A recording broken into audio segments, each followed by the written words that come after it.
Download the BCSN Plus app today.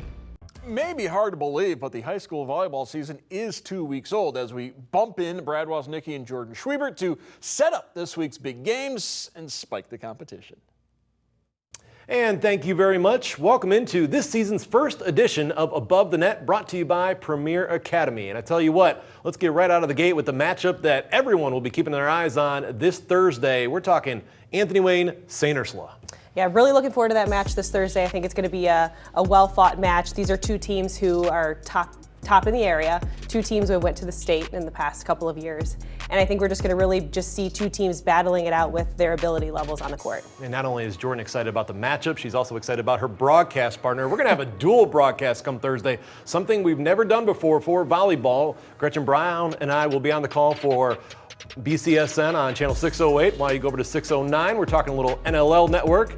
You and Maddie Klein, when you first found out you were going to be working together, your thoughts? A little nervous, you know, when you're on air with your bestie, you never know what's going to come out of your mouth. But we're really excited because we both have a passion of volleyball, and to sit there and talk volleyball with your best friend, what could be better? Yep, Maddie and Jordan will be courtside for that broadcast. And well, keeping our focus on the Anthony Wayne Generals, given what they did a season ago, finishing as the state runner-up, the best finish they've ever had in their program's history, bringing a lot back, and this is a team a lot to be excited about again.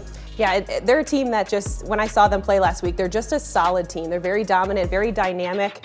They're a team that's been working on their lineup and trying to solidify what's working for them.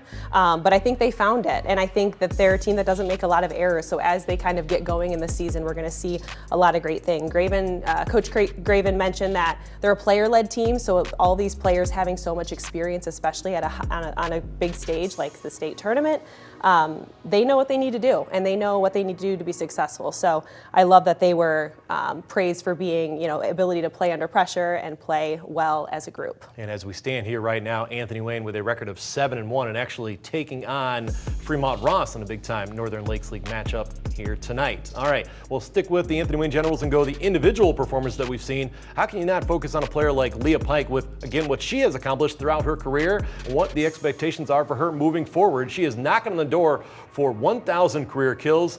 Last year, she was ABCA honorable mention, and she was first team All-State.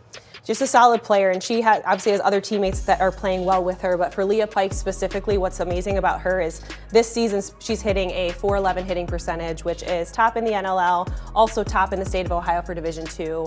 She has 25 blocks, she's got 15 aces, and she also was named as like 12th out of 100 for Prep Dig Ohio's players to watch in Ohio. So she's just got that national recognition.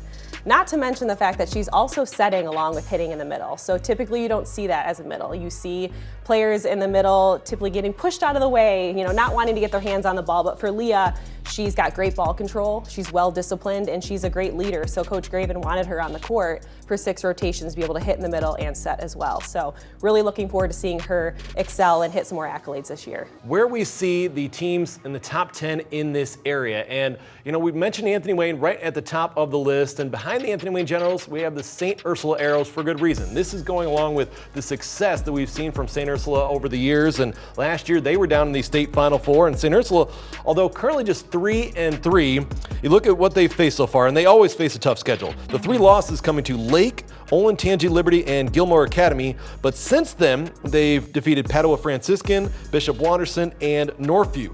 Then you go to that third spot. We know Perrysburg and Anthony Wayne have already met once this season. The Jackets, that is their lone loss. They're currently 5-1 and coming off a great 5-set win against Olentangy Berlin, and that was at Olentangy Berlin. In that 4th spot, you look at the Clay Eagles, bringing a lot back, including one of the most experienced and talented setters in the area. You're talking Hayden Rodriguez. She's joined by some big hitters in Emmy Getz and Maddie Frankie. Don't forget about the defensive abilities of Jaden Kennedy. Sitting at number 5, you go really 5 through 10, and this is where I think you're going to see things really get mixed up as the season goes along, because you've got Northview, Fremont Ross, Lake, Eastwood, Whitmer, and then Notre Dame rounds out that top 10. These are all teams that could very much be in that top 4 right now. It really depends on who you ask and who they've played so far. Yeah, I agree with your top 10. I think for sure Perrysburg having a huge win against Olentangy Berlin. Katie Paul's working her tail off on that court, but also the Clay Eagles. I mean, like you said, they're returning a lot of players, a lot of experienced, great players, and they took a set from Anthony Wayne. So I think they're a team to be watching as well. Yeah, we mentioned also in that list Fremont Ross taking on Anthony Wayne tonight. Keep your eyes on players like Kylie Kidd and Tiara Parker. We know that it was a big loss for Fremont Ross graduating their starting setter and also graduating Lindy Wolf, who is now continuing her volleyball career at Akron. But Fremont Ross is still loaded and has the ability to make another great run this season.